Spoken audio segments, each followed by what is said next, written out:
Quelle est la meilleure période pour acheter un bien immobilier aux enchères? Aujourd'hui, je vais répondre à cette question de manière détaillée afin de vous permettre de pouvoir vous positionner au bon moment lors des ventes aux enchères immobilières judiciaires et avoir cette fameuse bonne affaire. Pour rentrer directement dans le vif du sujet, lorsque je prépare ma stratégie pour investir sur un nouveau bien lors des ventes aux enchères, il faut que je détermine à quel moment je vais participer dans les ventes aux enchères immobilières judiciaires.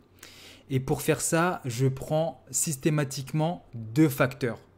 Ces deux facteurs sont les suivants. Le premier facteur est la disponibilité des gens. Donc concrètement, je me pose la question, c'est dans quelle période de l'année où les gens sont le moins disponibles. Ensuite, le deuxième facteur est à quel moment de l'année les gens ont plus les moyens financiers. Donc en fonction de ces réponses-là, je détermine la période dans laquelle je vais me positionner. Concernant le premier point, l'absence de disponibilité des gens. En fait, c'est très simple et c'est du bon sens et c'est logique. C'est-à-dire que si les gens ont peu de disponibilité pour aller visiter les biens, ça veut dire qu'ils ne pourront pas se déplacer le jour J lors de l'audience des ventes pour venir enchérir. Donc ça va éliminer de facto la concurrence. Concrètement, ces périodes, c'est lesquelles? Donc il y a d'abord les périodes de vacances, c'est-à-dire les grandes vacances, les vacances de Noël, les vacances de Pâques et les vacances de février. Donc durant ces périodes-là, vous allez voir, il y a peu de gens lors des ventes aux enchères immobilières judiciaires. Le deuxième point, toujours dans cette même catégorie, c'est les jours fériés avec des longs week-ends.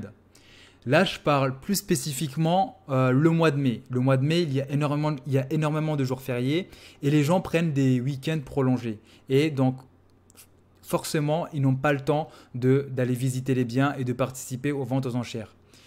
Et pour anecdote, j'ai réalisé l'une de mes meilleures affaires durant cette période de mai où, lors de l'audience de vente, la salle était quasiment vide. C'est-à-dire qu'il y avait vraiment peu de gens. Et ce qui s'est passé, c'est qu'il y a eu des biens où il y a eu des carences d'enchères. C'est-à-dire qu'il n'y avait pas suffisamment de gens pour enchérir. Ensuite, le troisième point, toujours dans la même catégorie, c'est les événements spéciaux.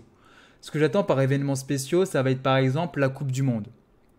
Pendant la Coupe du Monde, peu de gens ont l'envie d'aller visiter des biens, passer du temps à analyser, à faire des études de marché, aller consulter le cahier de conditions de vente. Les gens préfèrent aller regarder leur match de foot et passer du temps à suivre la Coupe du Monde qu'aller faire avancer leur projet pour acquérir un bien via les ventes aux enchères.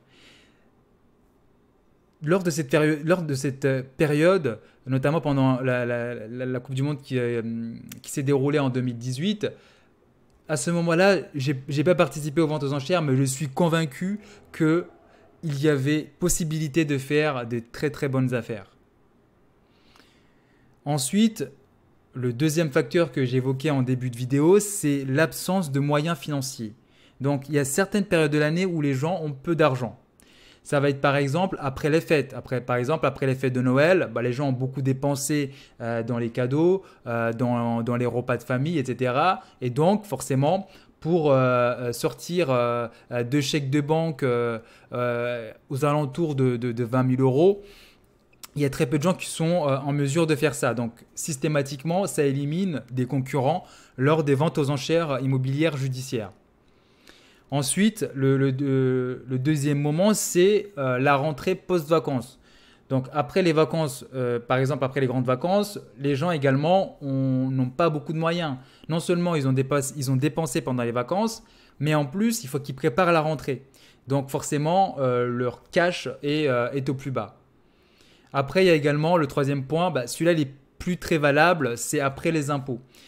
Après les impôts, c'était avant la meilleure période pour investir via les ventes aux enchères parce qu'il y avait vraiment peu de gens. C'est-à-dire que seuls les marchands de biens étaient présents et quelques particuliers. Donc malheureusement, c'est plus trop le cas étant donné que il y a le prélèvement à la source, donc ce point-là n'est plus très valable. Mais sachez que même si le règlement et la régularisation des impôts s'opèrent tout au long de l'année, sachez qu'il y a des régularisations qui peuvent avoir lieu dans les périodes de novembre. Donc ne négligez pas non plus cette période-là, allez-y, constatez par vous-même, faites votre propre expérience. Donc finalement, pour répondre à la question, quelle est la meilleure période pour acheter aux enchères, je dirais que c'est la combinaison des deux facteurs. À la fois l'absence de disponibilité et l'absence de moyens. Donc si vous arrivez à trouver au niveau de votre région, au niveau de votre tribunal, la période qui remplit ces deux facteurs-là, bah, je peux vous garantir que vous allez avoir beaucoup plus de chances pour faire une très bonne affaire. En fait, c'est du bon sens et c'est aussi une question de probabilité. Voilà, donc cette vidéo arrive à sa fin. J'espère que j'ai répondu à cette question. Si vous avez des questions, n'hésitez pas à me contacter directement via mon adresse mail qui se trouve dans la description. Mais également, n'hésitez pas à venir nous rejoindre sur le groupe Facebook privé. Et surtout, abonnez-vous, likez la vidéo et partagez. Pour ceux qui veulent aller plus loin, sachez qu'actuellement, il y a une formation d'1 heure gratuite sur les ventes aux enchères immobilières judiciaires où j'explique pas à pas comment investir et également comment gérer les risques autour de ce processus. Pour y accéder, c'est très simple. Dans la description, il y a un lien. Vous devez juste cliquer et vous allez arriver sur cette formation gratuite. En espérant avoir répondu à votre question, surtout n'hésitez pas à nous contacter si vous voulez avoir un peu plus d'informations sur ce sujet.